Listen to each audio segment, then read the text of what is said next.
Hindi lang mga cute na alaga ang for sale sa isang pet shop sa Bataan dahil pati raw ang illegal wildlife trade mabenta raw dito. Almost 1 kilometer na lang po tayo sa sa isang gasoline station. Yun lang po kasi yung pinakamalapit na landmark dito sa pet shop na to kasi wala po siyang address eh. Ang namin sir, assessment namin, nag-iisa lang siya sir eh. Dalawang asset buyers ang unang nagpanggap na naghahanap ng kanilang fur babies. Pero sa kalagitnaan ng pamimili ng ating fur parents, may iba ng offer si Kuya Seller. Dalawang iguana ang bumelat sa mga buyer na nagkakahalaga raw ng 4,200 pesos kada isa. Isang red, isang green. Etong red na ito, ayaw nang ibenta, nahiya lang sa akin. Maya-maya pa, isang kahon naman ang inilabas ni Kuya Seller na tumuklaw sa atensyon ng mga buyer. Ano naman kaya ang laman ng kahon? Buksan na yan! Oh my gosh, pastel yan. Hindi normal yan. Isang ball python pala ang dagdag na offer ni Kuya Seller sa mga buyer. Wala na bang ibababa dyan? Sige, ganito na lang. 4,000 kasi punan niya, 4,200 na lamang. Ang ganda ng mga magulang yan. Matapos magkatawaran, napakagat din ng operatiba ang seller sa isang last price at ang magiging hudyat para tuluyang sakmalin ng operatiba ang seller. Kukunin kunwari ng asset ang hawla sa kanyang sasakyan.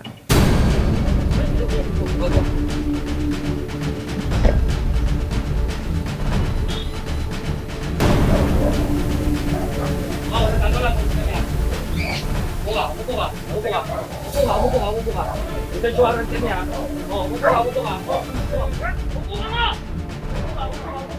Research warrant yan eh, para halugugin yung lugar mo.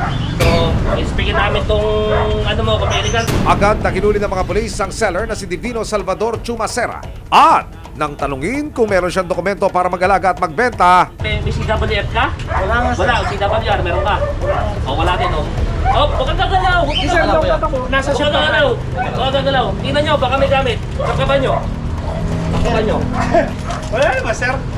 ayon sa PNP Maritime Group, mahigpit na ipinagbabawal ang pagbebenta ng mga endangered at exotic animals lalo na kung walang kaukulang permit mula sa Department of Environment and Natural Resources o DNR. Ang seller na nahuli, walang naipakitang Certificate of Wildlife Registration o CWR at permit to sell. Video nyo, lahat na nandito. Tapos inventory natin ha. Huwag kang gagalaw, huwag kang gagalaw, huwag kang gagalaw. Tumayo ka, tayo ka ba? Sabang ka namin. Cellphone, kung labas kayo cellphone. Cellphone. Cellphone, kasama yan, labas nyo. Baba mo lang.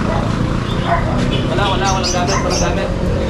Tila na bahagang buntot niya at hindi na nakapalag. Hindi, huwag ka lang wala. Huwag kang wala, pusasan nyo na nga. Pusasan nyo na nga. Hindi. Sir, kailangan po sasan. Sir, kalul ko sa talang. Kaya nga, pusasan nyo na nga. Likod, boy.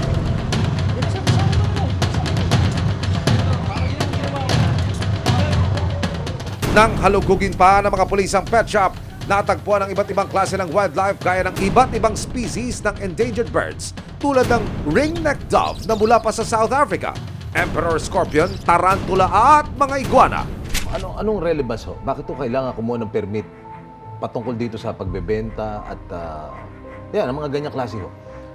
Sir, kailangan po natin kumuha ng kaukulang permit sa DENR para po ma-monitor natin kung saan po nanggaling yung ating mga species. Posible kasing maging carrier ng iba't ibang mga sakit ng mga hayop. Nakapanayam ng resibo ang suspect. Bawal yan, siyempre.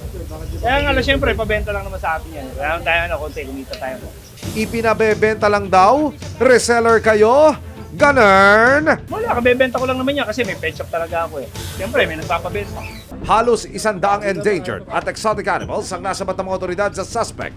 Pet shop ba yan o zoo? Agad namang i-turn over ang mga ito sa DNR Bataan. Pagkatapos pong maidala po ito sa temporary custody po ng aming opisina dito po sa PAMO VNP o opisina po ng Bataan Natural Park, ito po iaalagaan muna ng 2 araw, ipapakainin. And then sa Lunes po, gagawin po ito ng local transport permit para po siya naman po ang aming dokumento na dadalhin papunta po sa mga rescue center po na outside po ng Bataan. Pang-apat ang illegal wildlife trade sa pinakamalalaking illegal trading sa buong mundo.